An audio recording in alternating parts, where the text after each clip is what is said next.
नमस्ते दोस्तों, मैं हूं मनीष फ्रॉम नागपुर और स्वागत करता हूं मैं आप सभी का मेरे इस नए यूट्यूब चैनल पर।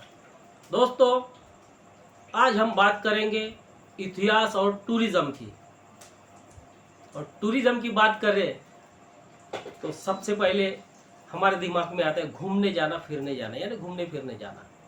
दोस्तों, मगर इसी के साथ हमारे दिमाग में कई प्रकार के सवाल उठते हैं कि हम कहाँ घूमने जाएं और हमने जो जगह डिसाइड की है उस जगह पर हमें सेफ्टी मिलेंगी या नहीं, हमें सुविधाएं मिलेंगी या नहीं, हमको वहाँ खुशी और शांति मिलेंगी या नहीं। तो चलिए, आपको चिंता करने की ज़रूरत नहीं है। मैं आपको लिए चलता हूँ भारत के बहुत मशहूर और शांतिपूर्ण जगह बिहार के बोध गया में। बोध गया मशहूर है अपनी खूबसूरती के लिए और यहाँ के महाबोधि टेम्पल के लिए, जहाँ पर पीपल के वृक्ष के नीचे, पेड़ के नीचे गौतम बुद्ध ने ज्ञान प्राप्त किया था। यही वो सिद्धार्थ से बुद्ध बने थे और दुनिया को रोशनी बताई थी, शांति और प्रेम का मार्ग बताया था। ऐसे ही उन्हें लाइट ऑफ एशिया नहीं कहा जाता। साल भर यहाँ पर पर्यटकों का, विदेशी देशी पर्यटकों का आना जाना लगा रहता है। यहाँ इतिहासकार आते हैं, या संशोधक आते हैं, या बुद्धिस्ट स्कॉलर आते हैं, मंक आते हैं, बुद्धिस्ट फॉलोअर आते हैं। साल भर यहाँ पर रौनक बढ़ी हुई रहती है। तो आइए, चलिए मैं आपको लिए चलता हूँ बोध गया। मगध की परम पावन भूमि उरुवेला, जिसे आज हम बोध गया अथवा बुद्ध गया के नाम से जानते हैं। बौद्ध तीर्थों में इसका स्थान सबसे ऊपर है। इस स्थान के बारे में स्वयं बुद्ध ने अपने शब्दों में वर्णन किया था। बुद्ध ने कहा था, यह जगह अनेक रंग बिरंगे वृक्षों और पुष्पों से आच्छादित है। निरंजना नदी की स्वच्छ निर्मल जलधारा मंद मंद गति से बह रही थी। मौर्य सम्राट अशोक अपने जीवन के अंतिम समय में बौद्ध भिक्षु हो गए थे। उन्होंने अपने अभिलेखों में इस भूमि को संबोधि नाम से वर्णित किया है। चीनी यात्री ह्वेनसांग 637 ईस्वी में भारत आए थे। उन्होंने अपने यात्रा विवरण में इस विहार का नाम महाबोधि विहार लिखा है। बोध गया से प्राप्त अनेक शिलालेखों में भी इस विहार को महाबोधि विहार ही कहा गया है। कुछ तिब्बत के बौद्ध तीर्थयात्रियों ने इस विहार को वज्रासन भी कहा है। वज्रासन का मतलब जिस जगह पर बैठकर बुद्ध को ज्ञान प्राप्त हुआ था। सम्राट अशोक जब बुद्ध तीर्थ यात्रा पर निकले, उस समय वो बोध गया आए थे और अपने पूरे परिवार के साथ बोधि वृक्ष की पूजा की थी। उन्होंने यहाँ 50 फुट ऊंचे स्तूप का निर्माण करवाया। सबसे पहले सम्राट अशोक ने ही यहाँ निर्माण कार्य करवाया था। उन्होंने वज्रासन के चारों ओर दीवारें बनवाई, जिसे हम आज अशोका रेलिंग कहते हैं। एक एलिफेंट कैपिटल पिलर का निर्माण करवाया, जिसे गया गज कहते हैं। अंग्रेजों को साहित्य और कला में बहुत रुचि थी। उन्होंने 1862 में ASI का गठन किया, आर्कियोलॉजिकल सर्वे ऑफ इंडिया का गठन किया और जनरल कनिंघम को उसका डायरेक्टर बनवाया। उन्होंने महाबोधि विहार के चारों ओर खुदाई करवाई। जनरल कनिंघम के प्रयास के कारण आज हम बोध गया का इतिहास जान पाए हैं। महाबोधि विहार में वर्तमान में जो प्रतिमा मूर्ति है, उस प्रतिमा को सन 380 ईस्वी में यहाँ स्थापित किया गया। देशी विदेशी आक्रमणकारियों द्वारा महाबोधि विहार और बोधि वृक्ष को कई बार नष्ट किया गया, लेकिन उसका इतिहास नष्ट नहीं हुआ था। इसलिए आज यह विहार जीवन खड़ा है। मौर्य सम्राट अशोक के बाद वर्तमान महाबोधि विहार के विकास में देश विदेश के कई राजवंशों ने अपना योगदान दिया। महाविहार के निर्माण में समय समय पर बर्मा और श्रीलंका के राजाओं द्वारा दिया गया योगदान बहुत ही महत्व रखता है। आज़ादी के बाद सन 1956 में भारत सरकार ने बुद्ध के महापरिनिर्वाण की 2500वीं जयंती के अवसर पर इस विहार की मरम्मत करवाई। दोस्तों, यह हो गई महाबोधि विहार के इतिहास की बात। वैसे तो इस महाबोधि विहार और बोधि वृक्ष के और भी रोचक पहलू है, मगर उसकी बात करेंगे हम आने वाले वीडियो में। तो आइए हम आपको लिए चलते हैं बुद्ध गया को और भी खूबसूरत बनाने वाले अन्य टूरिस्ट स्पॉट पर। ग्रेट बुद्धा स्टैचू, जी हाँ, द ग्रेट बुद्धा स्टैचू, जिसकी ऊंचाई है तकरीबन 80 फीट, जिसे बनाने में 5 वर्ष लग गए और सन 1989 में पूज्य दलाई लामा ने इसका उद्घाटन किया।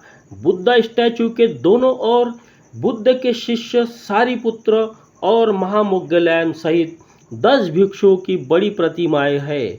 बोध गया का ये सबसे बड़ा सिटिंग स्टैचू है, जिसने बोध गया की और भी खूबसूरत बना दिया है। थाई बुद्ध विहार, यह बोध गया का सबसे महत्वपूर्ण दूसरा प्रमुख बुद्ध विहार है। इसमें भगवान बुद्ध के जीवन से संबंधित 4 महातीर्थों लुम्बिनी, बोध गया, सारनाथ और कुशीनगर के सुंदर भित्ति चित्र वॉल पेंटिंग देखते ही बनती है। इस विहार में बुद्ध की सोने की प्रतिमा मूर्ति है, जिसे अमेरिकी सेना ने एक विशेष विमान से थाईलैंड की राजधानी बैंकॉक से पटना लाया और पटना से एक विशाल शोभा यात्रा का प्रदर्शन करते हुए इस गोल्डन स्टैचू को बोध गया लाया गया। इंडोसान निप्पॉनजी जापानी बुद्ध विहार, यह बुद्ध विहार पूरी तरह लकड़ी से बना है। यहाँ के विहार की मूर्ति जापान में बनाई गई है, जिसमें जापानी कला की छाप नजर आती है।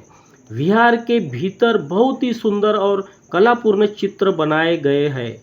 यह विहार भारत और जापान की मैत्री के रूप में जाना जाता है।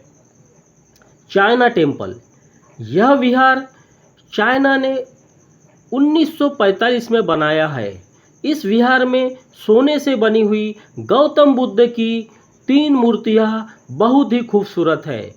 पर्यटन के मौसम में चाइना के बौद्ध भिक्षु धरती पे अच्छी बारिश और फसल की उपज के लिए महाबोधि विहार में 7 दिवसीय एक पूजा का आयोजन किया करते हैं, जिसे वाटर लैंड पूजा के नाम से जाना जाता है। भूटानी टेम्पल, यह टेम्पल हमारे पड़ोसी देश भूटान ने बनाया है। यह विहार भीतर और बाहर से फ्लोरोसेंट कलर की वजह से चमचमाता है और इस विहार का मुख्य द्वार भी अपनी कलाकृति के कारण आकर्षण का केंद्र है।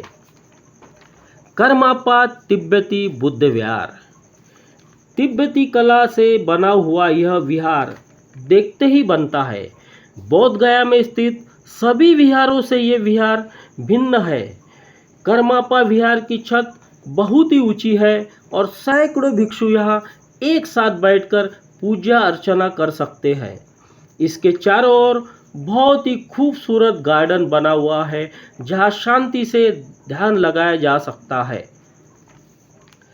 जयप्रकाश नारायण उद्यान, बिहार के ठीक पीछे जयप्रकाश नारायण बगीचे में डॉक्टर बाबा साहेब आम्बेडकर की अष्टधातु की अति सुंदर प्रतिमा है, जिसका शिलान्यास श्री लालू प्रसाद यादव जी के कर कमलों द्वारा 1992 में हुआ।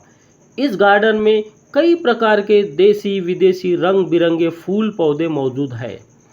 पुरातत्व संग्रहालय यानी कि म्यूजियम ऑफ बोध गया, इस म्यूजियम में ईसा पूर्व 1ली शताब्दी से लेकर 11वीं शताब्दी तक की पाषाण और विभिन्न धातुओं की अत्यंत दुर्लभ एवं अमूल्य प्रतिमाएं पर्यटकों के दर्शनार्थ रखा गया है। इस म्यूजियम का उद्घाटन पूज्य दलाई लामा जी ने किया था।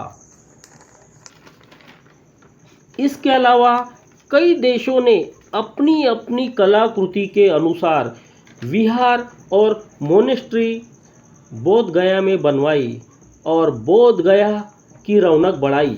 वियतनाम का बुद्ध विहार, कोरिया का बुद्ध विहार, बांग्लादेश का बुद्ध विहार, ताइवान का विहार इत्यादि विहार की भव्यता और सुंदरता या देखते ही बनती है।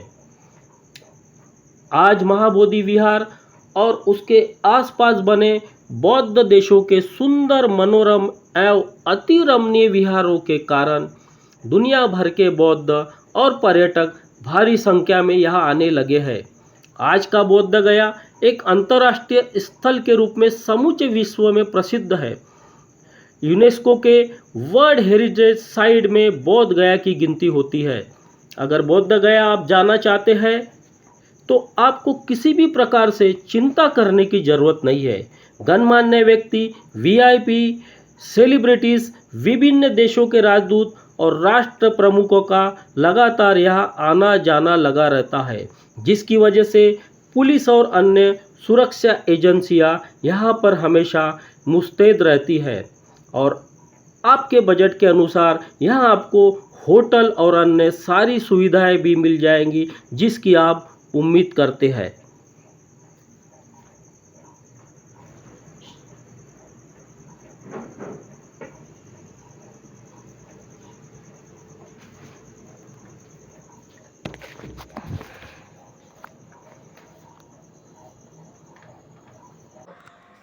दोस्तों आज के लिए बस इतना ही, फिर मिलेंगे हम इसके अगले पार्ट में।